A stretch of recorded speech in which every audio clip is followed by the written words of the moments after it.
Well, hi, everybody. Thanks, Chris. Thanks, Miles, for having us. And just before we get going, I know, like me, all of you will be thinking of John Caldwell and his family, and an absolutely appalling and shocking attack. And I know we're all thinking of them and praying hard for a strong recovery for John. But it's a reminder, actually, that there are some in our society that want to take us back to the past. And I know that none of us want to see that happen. We want to look forward. And actually, that's what I saw when Chris and I were here on one of my previous visits at the end of last year, and we went to Harland and Wolff and saw the incredible investment that's going in, the new Royal Navy contracts, the jobs that are being created. It was an enormous sign of promise about what was possible. And again, Miles is doing it right here with the investment that's happening in this factory and facility and jobs that are being created. It's a sign of what is possible, and that's the potential that I am so keen to realise for the people of Northern Ireland. But I also know that things are not working as they should be. And the protocol that was negotiated as it was being implemented was causing real challenges for people, for families, for businesses here in Northern Ireland. And in too many ways, it just didn't feel right. It didn't feel right. It didn't feel that the balance of the Belfast Good Friday Agreement that was so painstakingly negotiated and settled for almost a quarter of a century, that balance had been disrupted. And that's why I've spent a lot of time together with Chris and others working really hard to try and find a resolution on that thorny issue. And I'm really pleased. In fact, I'm over the moon that yesterday we managed to have a decisive breakthrough with our negotiations with the EU, reached agreement, the new Windsor Framework, that I think is an extraordinary positive step for Northern Ireland. And it represents, as the European Union President herself said, a historic moment for us to move forward and resolve some of the difficulties of the past. Well, what does it achieve? Well, in a nutshell, it does three things. The first is it ensures that goods can flow freely across our United Kingdom internal market. So that if someone is sending something from Great Britain to Northern Ireland, we've managed to create something called a green lane, so it can just move very smoothly without tons of customs paperwork or hassle or checks.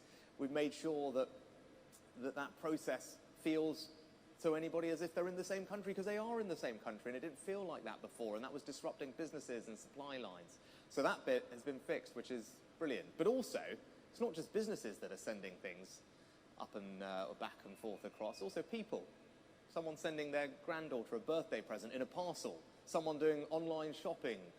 All of that was also about to need tons of customs hassle, and that would have been ridiculous, right? So we've managed to fix all of that as well. So things can just move freely and smoothly between Great Britain and Northern Ireland. And that's what the Green Lane is about. But it's also about making sure that the same goods are available.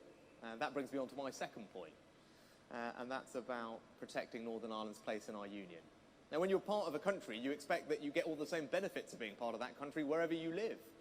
And in too many ways, that didn't feel like it was working.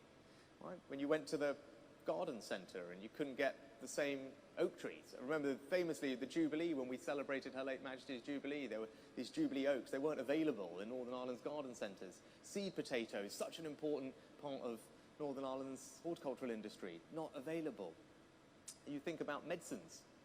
We have the situation where it was going to be the case that the UK might license a really impressive new drug to help treat cancer, and it wouldn't be available for patients here in Northern Ireland. When I was Chancellor, I was cutting taxes.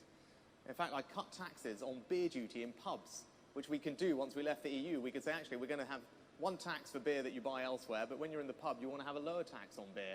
And we could do that, and I announced it. And it's going to happen in the rest of the UK this summer, but it wasn't able to happen in Northern Ireland. And that didn't seem right at all. When you take your pet on holiday, it's another example. Someone coming to take their pet on holiday had to get a rabies jab. They had to get a certificate from their vet. They had to get tapeworm treatment.